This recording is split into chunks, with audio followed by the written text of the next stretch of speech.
Nunca imaginé que el día más feliz de mi hijo se convertiría en el peor momento de mi vida. Allí estaba yo, Eusebio Ramírez, de pie en aquella iglesia imponente, con mi mejor camisa planchada y mis zapatos lustrados con esmero toda la mañana. Pero al padre de la novia no le importó mi esfuerzo. En medio de la ceremonia, frente a todos los invitados, su voz retumbó como un trueno. «Miren cómo viene vestido. ¡Qué vergüenza para esta familia!». Marisol, la novia, mi futura nuera, se rió. Una risa, nerviosa, sí, pero se rió.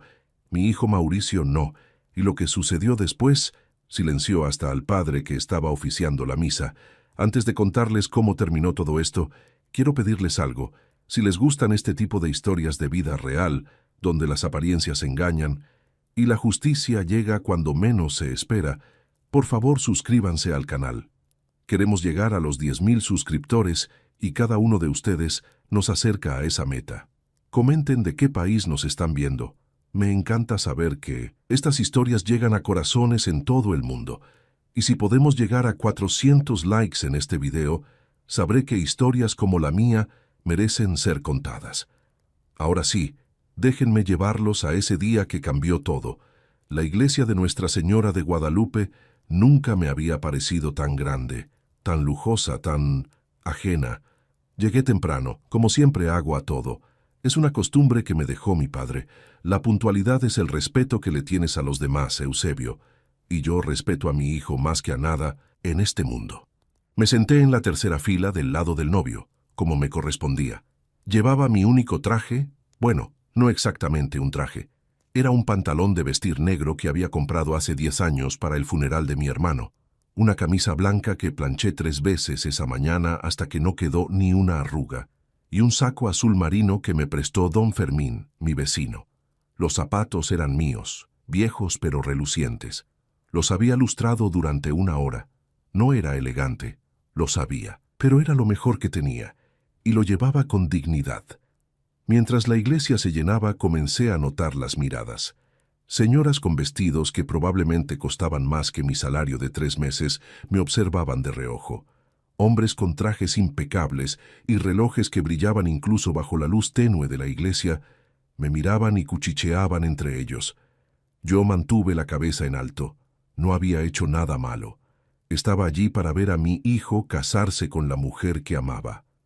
La familia Benavides llegó como si fueran realeza. El señor Octavio Benavides, padre de Marisol, era un hombre corpulento con un traje que gritaba dinero. Su esposa, Leonor, llevaba un vestido color champán, lleno de pedrería. Detrás venían los hermanos de Marisol, los tíos, los primos, todos impecables, todos perfectos. Octavio me vio. Sus ojos se posaron en mí durante 3 segundos, que se sintieron como 3 horas. Luego le dijo algo a su esposa, y ambos desviaron la mirada con una expresión que conocía muy bien, desprecio. Llegó Mauricio, mi hijo, mi orgullo. 26 años, ingeniero civil, todo lo que yo soñé ser pero nunca pude. Llevaba un smoking elegante, el cabello perfectamente peinado. Cuando me vio, me sonrió. Esa sonrisa sincera que me recordó al niño que solía llevar en mis hombros por el mercado. La ceremonia comenzó. Marisol entró del brazo de su padre, hermosa en su vestido blanco bordado. El padre Gonzalo inició la misa con su voz solemne. Todo iba bien, hasta que llegó el momento de los votos. El padre Gonzalo estaba hablando sobre la importancia de la familia, sobre cómo 2 familias se unían ese día, cuando Octavio Benavides se aclaró la garganta, fuerte, deliberadamente. El padre se detuvo. Octavio se puso de pie. Mi corazón comenzó a latir más rápido. «Perdone, padre», dijo Octavio con una sonrisa falsa. «Pero antes de continuar, creo que todos aquí debemos reflexionar sobre lo que significa realmente la familia y la dignidad». Se giró hacia donde yo estaba sentado. Su dedo me señaló como si fuera una evidencia en un juicio. «Miren, miren cómo viene vestido el padre del novio. Esto no es un padre, es una vergüenza. ¿Así se presenta alguien a la boda de su propio hijo? ¿Con ropa prestada y zapatos que tienen más años que mi hija?». El silencio en la iglesia fue absoluto. 200 pares de ojos se clavaron en mí. Sentí que la sangre se me subía al rostro. No de vergüenza, sino de rabia contenida. Pero me quedé sentado, inmóvil. Algunos invitados rieron por lo bajo. Otros negaban con la cabeza, mirándome con lástima. Y entonces escuché la risa de Marisol. Suave, nerviosa, pero risa al fin. Estaba tapándose la boca con la mano, pero sus ojos brillaban con algo que parecía ¿diversión? Miré a mi hijo. Mauricio estaba pálido. Sus puños se apretaban a los costados de su cuerpo. Las venas de su cuello se marcaban. Sus ojos, normalmente dulces y tranquilos, ardían con una furia que nunca le había visto. Se giró hacia Marisol. Ella dejó de reír cuando vio su expresión. Y entonces mi hijo hizo algo que nadie esperaba. Se levantó del reclinatorio donde estaba arrodillado junto a su novia. El sonido de sus zapatos resonó en el silencio sepulcral de la iglesia mientras caminaba, directamente hacia el altar. Para entender lo que pasó ese día, necesitan saber quién soy. ¿Quién ha sido siempre Eusebio Ramírez? Soy carpintero, no de los que diseñan muebles elegantes para casas de ricos. Soy de los que reparan sillas rotas, que hacen mesas sencillas para comedores humildes, que construyen closets en casas de interés social. Trabajo con mis manos desde que tengo memoria. Mi esposa, Guadalupe, murió cuando Mauricio tenía apenas 8 años. Cáncer, una enfermedad que se llevó su cuerpo en 6 meses, pero que nunca pudo llevarse su amor. Antes de morir, me hizo prometerle algo mientras le sostenía la mano en esa cama de hospital. Dale a nuestro hijo lo que nosotros nunca tuvimos, Eusebio. Dale educación. Dale oportunidades, y eso hice. Trabajé doble turno durante años. Aceptaba cualquier trabajo, sin importar lo pesado o lo mal pagado. Reparaba muebles desde las 5 de la mañana hasta las 2 de la tarde, y luego trabajaba como ayudante de construcción hasta las 10 de la noche. Los fines de semana vendía artesanías en madera en el tianguis. Mauricio nunca supo cuántas noches me acosté sin cenar para que él tuviera sus útiles escolares. Nunca supo que el dinero de su uniforme salió de vender la televisión que nos había regalado mi suegra. Nunca supo que cuando él comía pollo, yo le decía que no me gustaba la carne, cuando en realidad mi estómago rugía de hambre, pero lo logré. Mi hijo terminó la secundaria con honores, luego la preparatoria, y finalmente, gracias a una beca y a mis ahorros de 20 años, entró a estudiar ingeniería civil en la Universidad Nacional Autónoma de México. El día que se graduó, lloré. Lloré como no había llorado desde que enterré a Guadalupe. Mi hijo, con su birrete y su toga, con su título en 1100 las manos, había roto el ciclo de pobreza que había atrapado a mi familia durante generaciones. Fue en la universidad donde conoció a Marisol Benavides. Ella estudiaba arquitectura. Venía de una familia de constructores ricos, dueños de una empresa que levantaba edificios y fraccionamientos por todo México. Cuando Mauricio me habló de ella por primera vez, vi en sus ojos algo que me recordó a cómo yo miraba a Guadalupe. Amor verdadero. «Papá, es increíble», me decía mientras tomábamos café en mi pequeña cocina. «Es inteligente, talentosa y me entiende. Cuando le hablé de ti y de todo lo que has hecho por mí, se emocionó. Dijo que quería conocerte. Pero cuando finalmente la conocí, 6 meses después de que empezaran a salir, noté algo en sus ojos, una chispa de decepción. Cuando vio mi casa humilde en la colonia Santa María, cuando vio mi taller improvisado en el patio trasero, cuando vio mi ropa sencilla de trabajador. «Mucho gusto, señor Ramírez», me dijo con una sonrisa que no llegaba a sus ojos. Peor fue cuando conocí a sus padres. La primera vez que fui a su casa, una mansión de 3 pisos en Polanco, Octavio Benavides me saludó con la punta de los dedos, como si temiera contagiarse de mi pobreza. Su esposa Leonor ni siquiera se levantó del sofá, solo asintió con la cabeza desde su trono de terciopelo. «Así que usted es el padre de Mauricio», dijo Octavio, mirándome de arriba abajo. «Carpintero, ¿verdad?» «Sí, señor. Trabajador honesto». Mauricio nos ha contado mucho de usted, de sus sacrificios». La forma en que dijo sacrificios sonó casi como un insulto. Durante esa visita de 2 horas me hicieron sentir como un intruso en un mundo al que no pertenecía. Preguntaron sobre mi educación, primaria terminada, sobre mi casa, rentada, sobre mi familia, humilde, trabajadora. Cuando salimos de allí, Mauricio estaba furioso. ¿Viste cómo te trataron, papá? Como si fueras menos que ellos. Tranquilo, mijo, la gente es así. Lo importante es que tú y Marisol se amen. La amo, papá. Y ella dice que me ama. Dice que su familia solo necesita tiempo para conocerte mejor. Pero el tiempo no mejoró las cosas. Si acaso, las empeoró. En cada reunión familiar, en cada cena, yo era el tema de conversación cuando creían que no escuchaba. El carpintero me llamaban, nunca por mi nombre. ¿Ya viste la ropa del carpintero? ¿El carpintero puede pagar su parte de la cena? Espero que el carpintero no vaya a la boda en overol. Mauricio, discutía con ellos, defendía mi honor una y otra vez, pero Marisol solo sonreía incómoda y cambiaba de tema. Debía haberlo visto venir, debía haberle dicho a mi hijo que se alejara de esa familia, pero él era feliz y yo solo quería su felicidad, así que cuando Mauricio me anunció que se casaría, sonreí y lo abracé, aunque mi corazón se llenó de un mal presentimiento. Un presentimiento que se haría realidad frente a 200 personas en aquella iglesia. La mañana del casamiento, desperté a las 4. No pude dormir más. Los nervios me tenían el estómago revuelto. Me bañé con agua fría. El calentador llevaba meses descompuesto y no había tenido dinero para arreglarlo. Me afeité con cuidado frente al espejo rajado del baño, recordando cómo Guadalupe solía decirme que me veía guapo cuando me afeitaba bien. «Hoy es el día de nuestro hijo, mi amor», le dije a su fotografía que guardaba en mi buró. «Ojalá estuvieras aquí para verlo». Saqué mi ropa del closet, el pantalón, a negro, la camisa blanca, el saco azul marino que don Fermín me había prestado la tarde anterior. «Cuídalo bien, Eusebio, es el que uso para las bodas importantes», me había dicho mi vecino con una palmada en el hombro.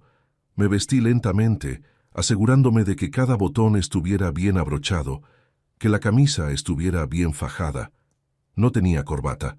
Nunca había necesitado una en mi vida, pero me puse un pañuelo limpio en el bolsillo del saco, como había visto hacer a los señores elegantes. Mis zapatos, ¡ay, mis zapatos! Eran viejos, de piel sintética que ya se estaba despegando en algunas partes, pero los lustré hasta que brillaron como si fueran nuevos. Usé el betún que me quedaba y un trapo que froté hasta que me dolieron los dedos. Me miré al espejo. No era elegante, no era rico, pero me veía digno, limpio, respetable. «Es lo mejor que tengo», me dije a mí mismo, «y es suficiente». Pero no lo sería, no para ellos. Tomé el camión a las 7 de la mañana. La ceremonia era a las 11, pero quería llegar temprano. Durante el trayecto de hora y media desde mi colonia hasta la zona elegante donde estaba la iglesia, practiqué mi sonrisa en el reflejo de la ventana. Quería verme feliz. Quería que Mauricio viera que su padre estaba orgulloso, no avergonzado de su condición. La iglesia de Nuestra Señora de Guadalupe era impresionante. 3 pisos de cantera rosa, vitrales importados, jardines perfectamente cuidados. En la entrada había un letrero elegante. «Boda Benavides, Ramírez». Noté que el apellido de ellos iba primero. Llegaban los invitados en autos alemanes, japoneses de lujo, camionetas que costaban más que mi casa entera. Mujeres con vestidos de diseñador y joyería que brillaba bajo el sol. Hombres con trajes que probablemente estaban hechos a la medida. Y luego llegué yo, a pie desde la parada del camión, 2 cuadras abajo. Entré a la iglesia. Un acomodador joven, vestido con un traje negro impecable, se me acercó. «¿De parte de quién?», me preguntó con una sonrisa profesional. «Del novio, soy su padre». La sonrisa vaciló. Sus ojos me recorrieron de arriba abajo. «Ah, claro. Por aquí, señor». Me llevó a la tercera fila. Yo esperaba estar en la primera.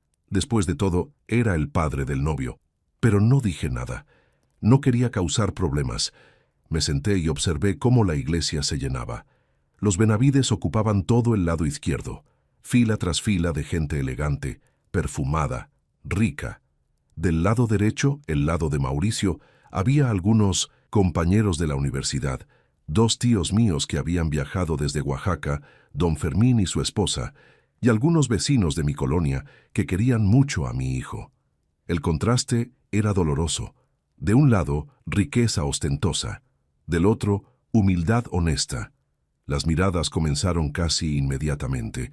Una señora con un sombrero ridículamente grande le susurró algo a su acompañante mientras me miraba. Un hombre con bigote perfectamente recortado negó con la cabeza al verme. 2 muchachas jóvenes, probablemente primas de Marisol, se rieron tapándose las bocas con las manos. Yo mantuve la vista al frente, la espalda recta, las manos sobre las rodillas. No les daría el gusto de verme desmoronarme. Llegó la familia Benavides. Octavio entró como si fuera el dueño no solo de la iglesia, sino de toda la ciudad. Su traje gris perla se veía tan caro que probablemente podría haber pagado la renta de mi casa por un año. Leonor iba a su lado, con un vestido que parecía llevar medio kilogramo de pedrería. Detrás venían sus 3 hijos, Rodrigo el mayor, abogado, Carolina la hermana de Marisol, casada con un empresario, y el menor, Santiago, que estudiaba medicina. Cuando Octavio pasó junto a mi fila, se detuvo, me miró, y luego, deliberadamente, arrugó la nariz como si hubiera olido algo desagradable. Se inclinó hacia su esposa y le susurró algo. Leonor me miró y se llevó una mano al pecho, como escandalizada. Sentí que el calor me subía por el cuello, pero respiré hondo y no dije nada. Mauricio llegó poco después. Mi hijo, tan guapo con su smoking, con ese brillo en los ojos que solo tiene un hombre enamorado. Se paró frente al altar junto al padre Gonzalo. Buscó mi mirada entre la multitud, me encontró y me sonrió. Le devolví la sonrisa. Por él, todo por él. La música comenzó. Las tradicionales trompetas de la marcha nupcial. Todos se pusieron de pie. Marisol entró del brazo de su padre. Estaba hermosa. Eso no podía negarlo. Su vestido blanco con bordados dorados, su pelo largo que arrastraba por el pasillo, su ramo de orquídeas blancas. Parecía una princesa de cuento. Octavio caminaba a su lado con el pecho inflado de orgullo, saludando con la cabeza a los invitados como si fuera un desfile en su honor. Llegaron al altar. Octavio le dio la mano de su hija a Mauricio con una expresión que decía claramente: «Más te vale ser digno de ella». Luego regresó a sentarse en la primera fila, justo del otro lado del pasillo de donde yo estaba. La ceremonia comenzó. El padre Gonzalo habló sobre el sacramento del matrimonio, sobre el amor que todo lo soporta, sobre la unión de 2 personas y 2 familias. El matrimonio no es solo la unión de 2 individuos, decía el padre con su voz grave y solemne, sino la unión de 2 historias, 2 familias, 2 caminos que se vuelven uno. Fue en ese momento cuando Octavio se aclaró la garganta. Al principio pensé que solo estaba carraspeando, que tal vez tenía la garganta seca, pero lo hizo de nuevo, más fuerte, deliberadamente. El padre Gonzalo se detuvo a media frase y miró hacia donde estaba Octavio. «Sí, señor Benavides». Octavio se puso de pie. Mi corazón comenzó a latir más rápido. Algo malo estaba por pasar. Lo sentía en los huesos. «Perdone que lo interrumpa, padre», dijo Octavio con una voz que llenó toda la iglesia. «Pero usted acaba de hablar sobre la unión de 2 familias, sobre 2 historias que se vuelven una». «Así es. Pues yo creo que todos aquí merecemos reflexionar sobre qué tipo de familia y qué tipo de historia estamos uniendo hoy». Se giró. Sus ojos se clavaron en mí como dagas. «¡Miren!», gritó, señalándome con el dedo. «¡Miren cómo viene vestido el padre del novio!». Todas las cabezas se giraron hacia mí. 200 pares de ojos, 200 juicios silenciosos. «Esto no es un padre, es una vergüenza», continuó Octavio, su voz llena de desprecio. «¿Así se presenta alguien a la boda de su propio hijo? ¿Con ropa prestada que ni siquiera le queda bien? ¿Con zapatos que tienen más años que mi hija?». Alguien rió, luego otra persona. Pronto, todo el lado izquierdo de la iglesia murmuraba y se reía por lo bajo. «Miren a mi familia», continuó Octavio, abriendo los brazos. Personas de bien, profesionistas, empresarios. Y ahora miren al padre del novio. ¿Qué eres? ¿Carpintero? Escupió la palabra carpintero como si fuera un insulto. Señor Benavides, intentó intervenir el padre Gonzalo. No, padre, esto debe decirse. Mi hija merece casarse con alguien de su nivel, no con el hijo de alguien que ni siquiera puede vestirse decentemente para la boda de su propio hijo. Miré a Mauricio. Mi hijo estaba pálido, temblando. Sus manos se apretaban en puños. Y entonces lo escuché. La risa de Marisol. Era suave, casi inaudible, pero la escuché. Se estaba tapando la boca con la mano, pero sus hombros se sacudían. Estaba riendo. Algo se rompió dentro de Mauricio en ese momento. Lo vi en sus ojos. Se levantó del reclinatorio donde estaba, arrodillado. El sonido resonó en el silencio que siguió a la risa de Marisol, y comenzó a caminar hacia el altar, donde estaba el micrófono. «Mauricio», dijo Marisol dejando de reír de repente, «¿qué haces?» Pero mi hijo no respondió. Solo siguió caminando, y yo supe con absoluta certeza que todo estaba por cambiar. El silencio que siguió a los pasos de Mauricio fue el más pesado que he escuchado en mi vida. Cada pisada de sus zapatos sobre el mármol de la iglesia resonaba como un tambor. Pasó junto a su tío, junto a don Fermín, junto a las primas de Marisol que segundos antes se estaban riendo. Ya nadie reía. Marisol extendió una mano hacia él, tratando de detenerlo. «Mi amor, espera. No hagas esto». Mauricio ni siquiera la miró. Siguió caminando hasta el púlpito donde estaba el padre Gonzalo. El sacerdote, un hombre de 70 años que había visto de todo en sus décadas oficiando bodas, parecía genuinamente desconcertado. «Hijo, ¿qué estás?» «Con su permiso, padre», dijo Mauricio. Su voz estaba calmada, pero debajo de esa calma había un océano de dolor y rabia contenida. «Necesito decir algo». «Mauricio, esta no es la forma», comenzó a decir Octavio desde su lugar.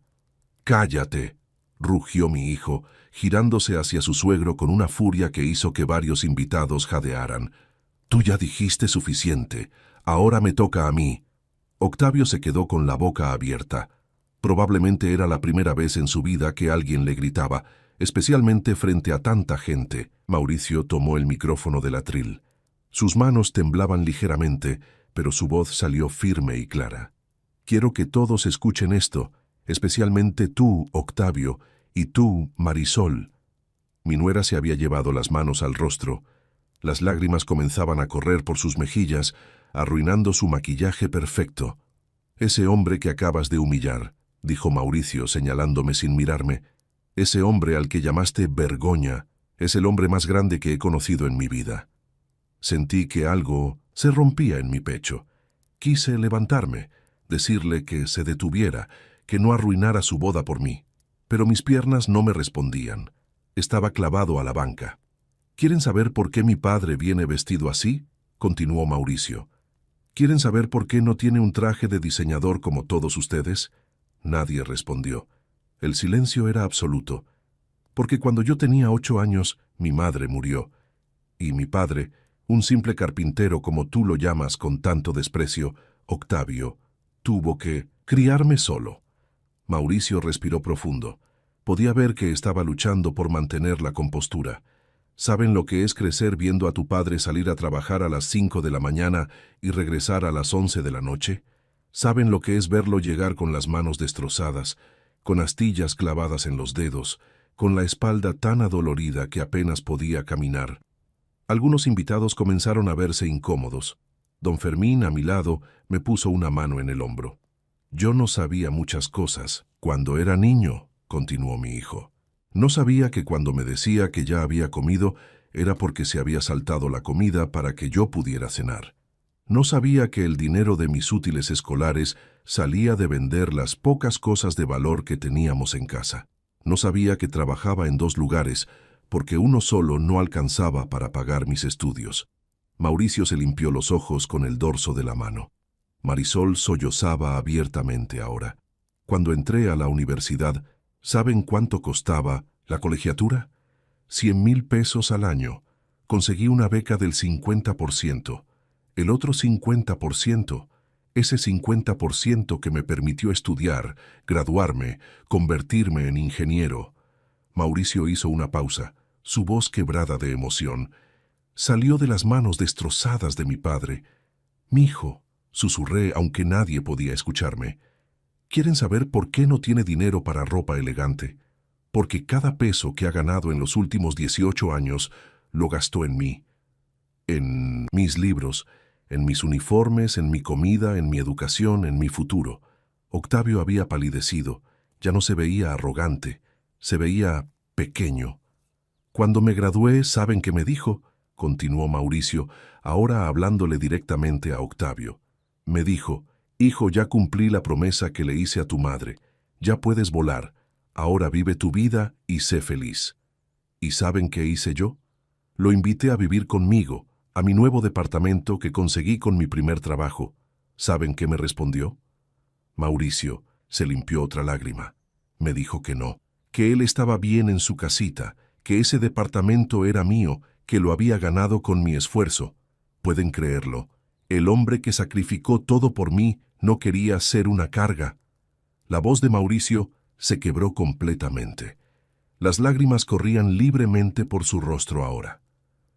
Así que sí, Octavio, mi padre viene vestido con ropa prestada, viene con zapatos viejos, no tiene un traje de $3,000 como el tuyo. ¿Y sabes por qué? Mauricio caminó unos pasos hacia donde estaba sentado Octavio, porque cada vez que le ofrecí comprarle ropa nueva, me dijo que no, que mejor ahorrara ese dinero, que mejor lo invirtiera en mi futuro, en la casa que quería comprar, en esta boda. Mi corazón se detuvo. Sí, Octavio, ¿ves estas flores? Mauricio señaló las orquídeas blancas que decoraban el altar. ¿Este banquete que vas a disfrutar en el salón? ¿La luna de miel a Cancún que tanto presumiste que nos regalaste? Mauricio se rió, pero era una risa amarga sin alegría.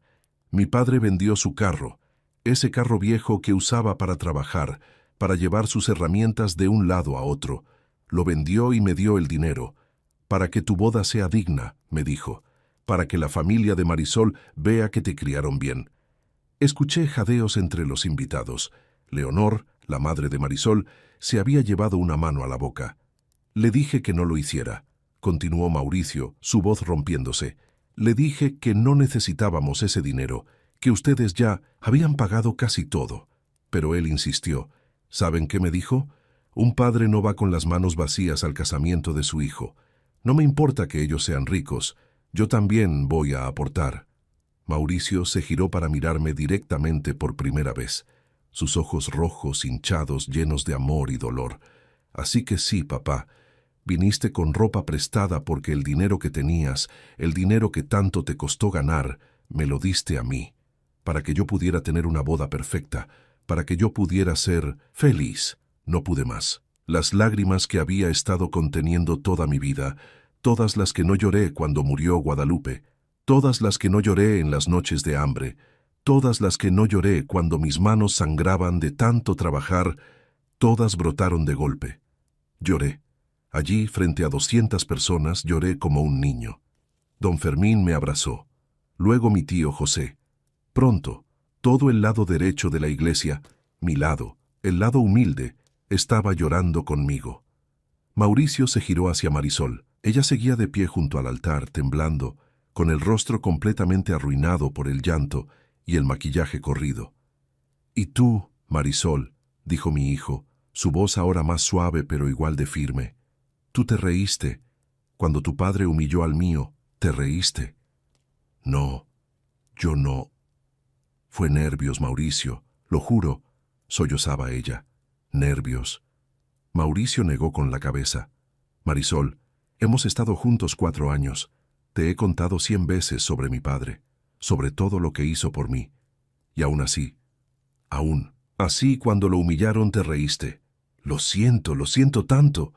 Marisol cayó de rodillas, su vestido blanco esparciéndose a su alrededor como un charco de espuma. «Por favor, Mauricio, te amo, fue un error». Mauricio cerró los ojos. Cuando los abrió, Había en ellos una determinación que me asustó. Yo también pensé que te amaba, Marisol. Pensé que eras diferente a tu familia, que no te importaba que yo viniera de abajo, que mi padre fuera un trabajador humilde. Pero hoy se detuvo, respirando profundo. Hoy me mostraste quién eres realmente, y no puedo casarme con alguien que se ríe del sufrimiento de mi padre. El jadeo colectivo en la iglesia fue como una ola. No, susurró Marisol. No, por favor, Mauricio, no. Pero mi hijo ya se estaba quitando el anillo de compromiso de su dedo. Lo sostuvo por un momento, mirándolo, y luego lo dejó caer sobre el altar. El sonido del metal golpeando la madera resonó en toda la iglesia. Lo siento, Marisol. Lo siento, padre. Gonzalo. Mauricio se giró hacia Octavio. ¿Y tú? ¿Tú que te atreves a hablar de dignidad y vergüenza? Caminó hasta quedar frente a frente con su ex-suegro. Octavio, que minutos antes parecía un gigante arrogante, ahora se veía como lo que realmente era, un hombre pequeño, asustado. La única vergüenza aquí, dijo Mauricio, su voz baja pero clara. Eres tú, un hombre que mide a otros por su ropa en lugar de por su corazón. Un hombre que no conoce el significado del sacrificio, del amor, ya verdadero, de la dignidad real. Mauricio se dio la vuelta y caminó hacia mí. Me tendió la mano. Vámonos de aquí, papá. Este no es nuestro lugar.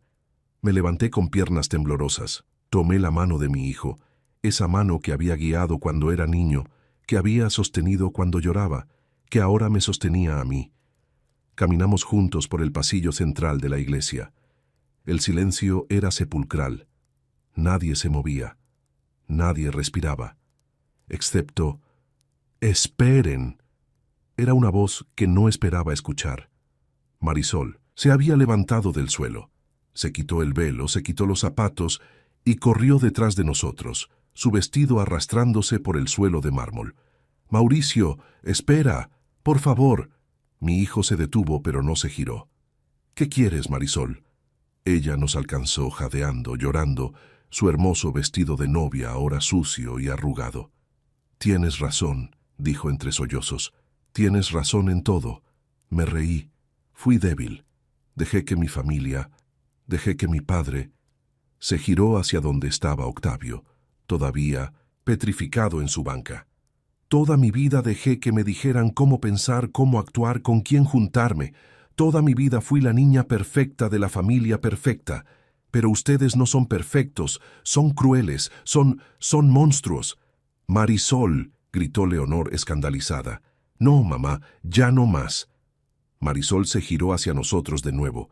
«Señor Ramírez, Eusebio, yo no tengo perdón. Sé que no lo tengo, pero por favor, déjame aprender, déjame ser mejor». Miró a Mauricio con una desesperación que partía el alma. «Te amo. Amo al hombre que eres, al hombre que tu padre te enseñó a ser. Y quiero ser digna de ese amor. No de mi familia, de ti, de él», señaló hacia mí. El tiempo pareció detenerse. Todos los ojos estaban sobre nosotros tres. El carpintero, el ingeniero y la novia que había caído de su pedestal. Y entonces, desde atrás de la iglesia, escuchamos otra voz. Una voz que congeló la sangre en mis venas. «Si tanto admiras al carpintero, Marisol, tal vez deberías saber toda la verdad sobre él». Era Rodrigo, el hermano mayor de Marisol, caminando por el pasillo con un sobre manila en la mano y una sonrisa cruel en el rostro. Porque verán, yo contraté a un investigador privado y descubrí algo muy interesante sobre el santo Eusebio Ramírez. Mi mundo comenzó a desmoronarse. El sobre manila en las manos de Rodrigo parecía pesar más que todo el mundo. Mauricio se puso inmediatamente frente a mí, como si quisiera protegerme con su cuerpo. Mi hijo siempre protegiéndome. Incluso ahora. «¿Qué diablos estás haciendo, Rodrigo?», preguntó Mauricio, su voz temblando de rabia. Rodrigo caminó lentamente por el pasillo, disfrutando cada segundo de atención. Era abogado, y se notaba.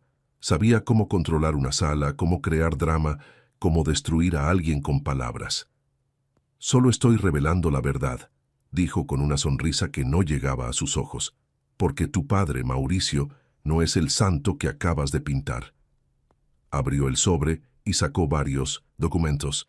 Mi corazón latía tan fuerte que pensé que me iba a estallar el pecho. Eusebio Ramírez, leyó Rodrigo en voz alta. Fue arrestado hace 22 años por robo. Pasó 6 meses en prisión. El silencio que siguió fue ensordecedor. Escuché el jadeo de Mauricio. Sentí cómo su cuerpo se tensaba frente a mí. Papá. Su voz era apenas un susurro. Es verdad. No podía hablar. Las palabras se me atoraban en la garganta. Después de todos estos años, después de todo lo que había hecho, para enterrar ese pasado. Sí, exclamó Rodrigo triunfante. El gran Eusebio Ramírez, el padre sacrificado, es un ladrón, un criminal. ¡Cállate!, grité, mi voz rompiendo el silencio. Todas las miradas se clavaron en mí. ¡Cállate! No sabes nada. No sabes lo que pasó. Oh, pero sí sé. Rodrigo agitó los papeles. Robaste herramientas de una ferretería. Fuiste atrapado, condenado, criminal. Mauricio se giró hacia mí, sus ojos buscando los míos, buscando una explicación, buscando algo. Papá, dime que no es verdad. Dime que está mintiendo. Las lágrimas corrían por mi rostro. 22 años guardando este secreto, 22 años de vergüenza enterrada, y ahora todo salía a la luz en el peor momento posible. Es verdad, susurré. Pero no. No fue como él lo está pintando. «¡Un ladrón es un ladrón!», gritó Octavio, recuperando su arrogancia. «¿Ves, Mauricio? ¿Ves de dónde vienes? De criminales, de gente sin honor». «¡No!». Mi voz resonó en toda la iglesia fuerza que no sabía que tenía. «No voy a permitir que destruyas esto sin saber la verdad completa». Me adelanté pasando junto a Mauricio. Ya no tenía nada que perder. Mi peor pesadilla se había hecho realidad, pero no iba a dejar que me definiera sin defenderme. «Sí, robé», dije, mirando a Rodrigo directamente a los ojos. «Robé herramientas de una ferretería, un martillo, un serrucho, clavos. ¿Saben por qué?». Nadie respondió. «Porque mi esposa estaba muriendo de cáncer, porque los tratamientos nos habían dejado en la calle, porque no teníamos dinero para comida, y el dueño de la ferretería, el señor Domínguez, me había corrido del trabajo 3 semanas antes sin pagarme lo que me debía». Respiré profundo, las memorias inundándome como un río. Necesitaba trabajar. Necesitaba conseguir dinero para las medicinas de Guadalupe, para la comida de Mauricio, que en ese entonces tenía 6 años. Pero no podía trabajar sin herramientas. Así que una noche desesperada, entré a esa ferretería y tomé lo que necesitaba para poder trabajar. «Eso no justifica», comenzó Rodrigo. «Déjalo hablar», gritó Marisol, sorprendiendo a todos, incluyéndome a mí. Continué, mi voz quebrada pero firme. Me atraparon. Fui a juicio. El juez me dio 2 opciones: 1 año de cárcel o 6 meses si devolvía lo robado y pagaba una multa. No tenía el dinero para la multa, así que me limpié las lágrimas con el dorso de la mano. Mi esposa estaba en el hospital, mi hijo estaba con mi hermana, y yo pasé 6 meses en una celda, compartiendo espacio con criminales de verdad, pagando por un momento de desesperación. Don Fermín se levantó de su banca. «Yo estaba ahí», gritó. «Yo vi todo. Eusebio no es un criminal. Es un hombre que hizo lo que tenía que hacer para sobrevivir». Cuando salí de prisión, continué, Guadalupe había empeorado. Le quedaban 3 meses de vida. Conseguí trabajo como ayudante de construcción, el único lugar que contrataría a un exconvicto. Trabajé 18 horas al día para pagar las deudas que habíamos acumulado.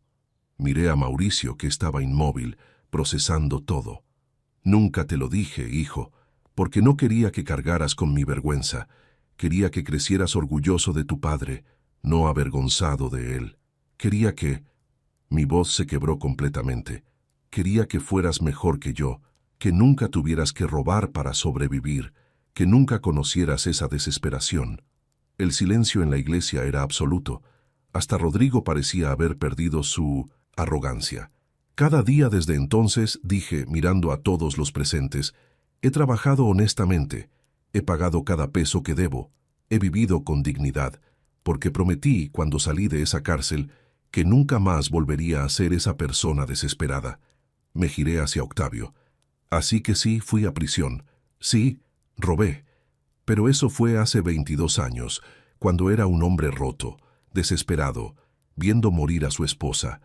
Desde entonces he construido una vida honesta. He criado a un hijo honorable. Puedes decir lo mismo tú. Octavio palideció. Porque tú, con todo tu dinero, con toda tu supuesta dignidad, acabas de humillar a un hombre frente a 200 personas solo por ser pobre. ¿Quién es el verdadero criminal aquí?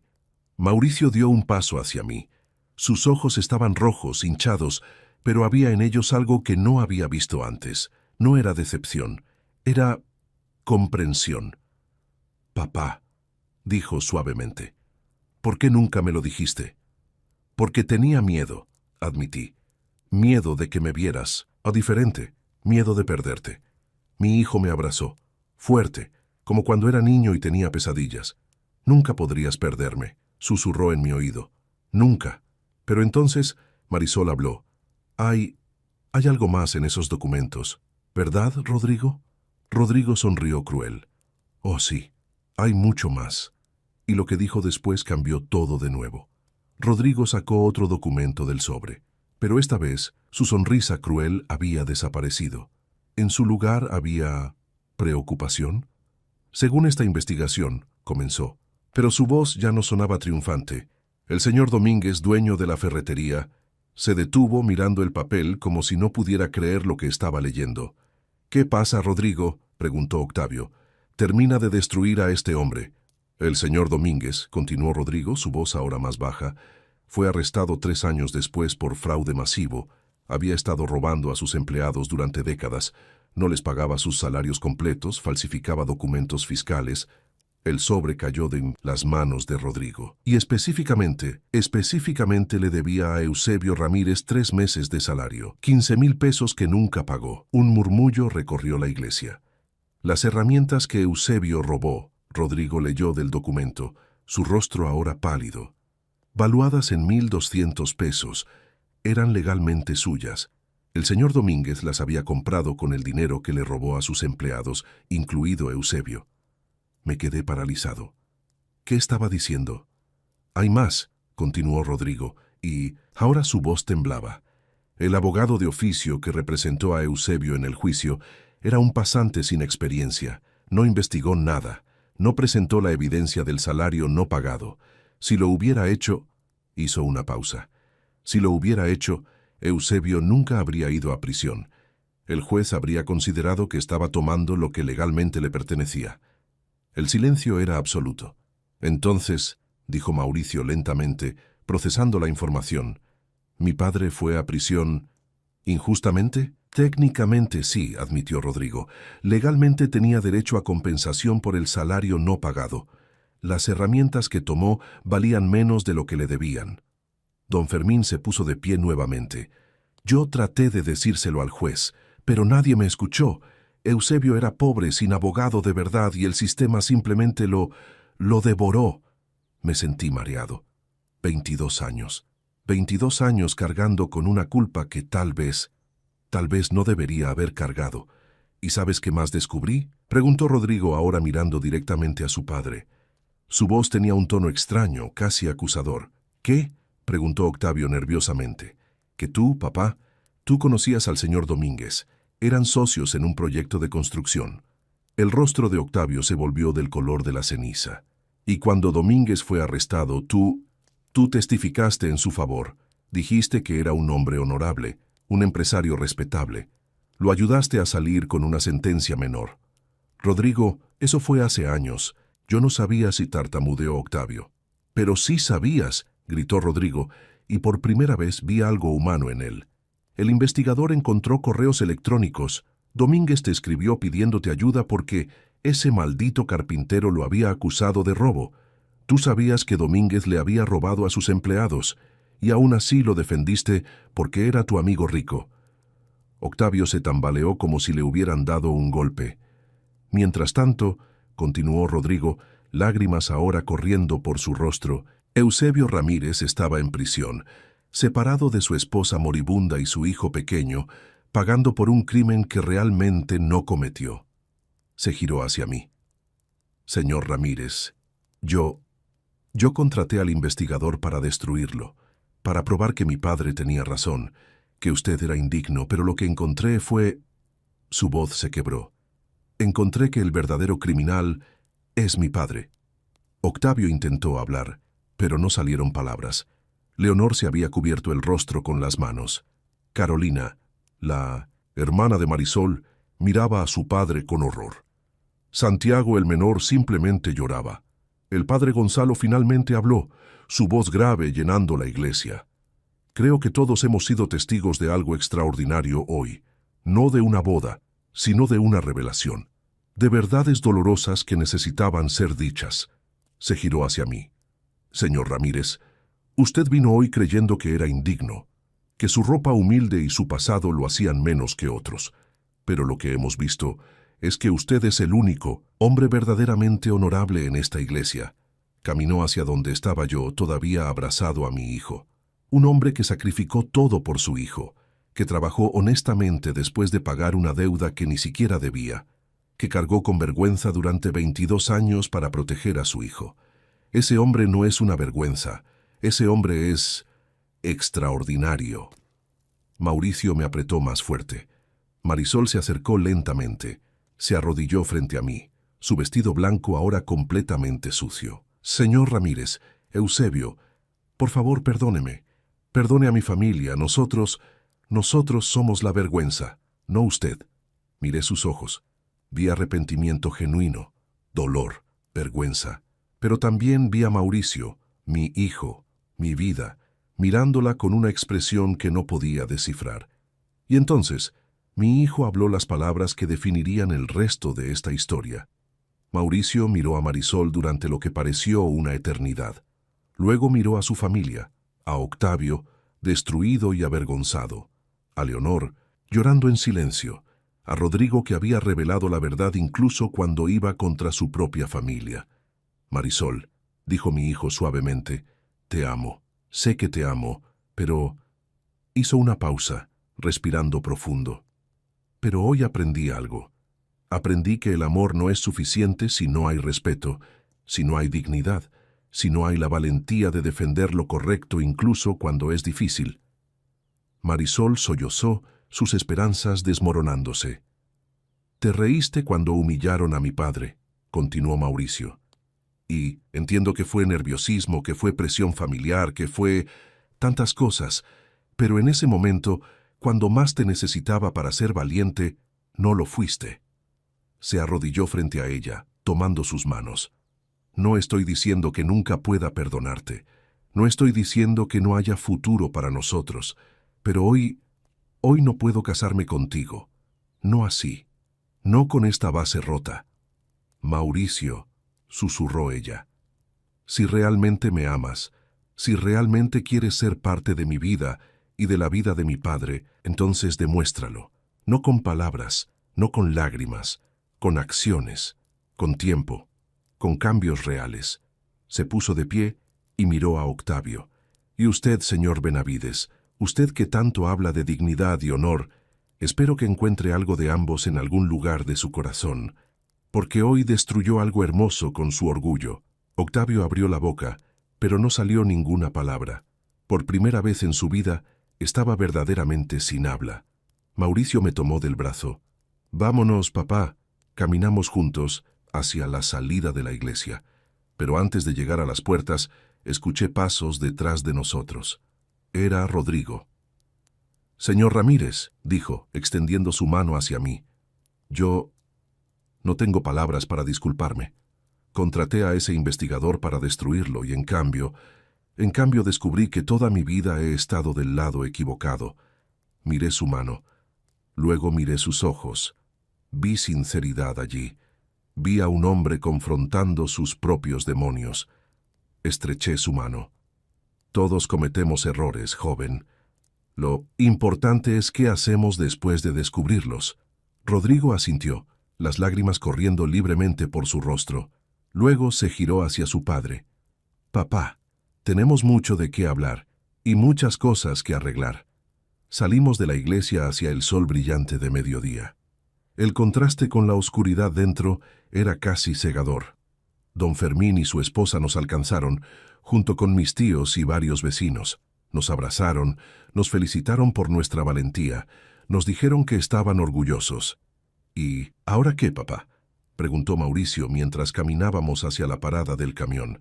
Ahora, dije respirando el aire fresco, sintiéndome más ligero de lo que me había sentido en 22 años. Ahora vivimos con la verdad en la luz, sin secretos, sin vergüenza. ¿Crees que Marisol y yo... Hijo, lo interrumpí suavemente. Solo tú puedes responder eso, pero te diré esto. Si ella realmente te ama, si realmente quiere cambiar, lo demostrará. Y si no, entonces no era la indicada. Mauricio asintió procesando todo. 3 meses después, Marisol tocó a mi puerta. Venía sola, sin chofer, sin lujos. Llevaba ropa sencilla y en sus manos tenía un pastel que ella misma había horneado. «Señor Ramírez», dijo con humildad genuina, «he pasado estos meses trabajando como voluntaria en un comedor comunitario. He estado aprendiendo sobre la gente que lucha, que sobrevive, que sacrifica. He estado aprendiendo sobre la verdadera dignidad. La invité a pasar. Compartimos el pastel y café. Hablamos durante horas. Vi en sus ojos algo diferente. Ya no era la niña rica y consentida. Había algo más profundo ahora, algo real. ¿Puedo verlo?, preguntó finalmente. ¿A Mauricio? Está en el taller, dije, ayudándome con un proyecto. Ella sonrió. ¿Puedo ayudar también? Y así lentamente comenzó la verdadera historia de amor. No la del cuento de hadas en una iglesia lujosa, sino la real, construida sobre trabajo, respeto y dignidad ganada. 6 meses después, se casaron. En una ceremonia pequeña, en una iglesia humilde de mi colonia, con flores sencillas y comida que preparamos entre todos los vecinos. Octavio vino, humilde, avergonzado, pero vino. Se disculpó públicamente conmigo, con lágrimas en los ojos. No lo perdoné inmediatamente. Algunas heridas toman tiempo, pero acepté su disculpa. Rodrigo se convirtió en un abogado diferente. Comenzó a tomar casos pro bono, defendiendo a trabajadores como yo, gente que el sistema había olvidado. Y yo seguí siendo carpintero, pero ya no cargaba vergüenza. Cada astilla, cada martillazo, cada gota de sudor, era un recordatorio de que la verdadera dignidad no viene de la ropa que usas o el dinero que tienes. Viene de cómo vives, de a quién amas, de lo que sacrificas. Esa noche, después de la pequeña boda, Mauricio me abrazó. Gracias, papá, por todo, por los sacrificios, por la verdad, por enseñarme lo que realmente importa. No tienes nada que agradecer, hijo. Tú eres mi mayor logro, mi mayor orgullo. Y mientras miraba a mi hijo bailar con su esposa bajo las luces humildes del salón comunitario, rodeado de gente que nos amaba por lo que éramos, no por lo que teníamos, supe que Guadalupe estaría orgullosa. Habíamos cumplido su promesa. Le habíamos dado a nuestro hijo algo que el dinero no puede comprar: dignidad verdadera, amor genuino y la valentía de defender lo correcto.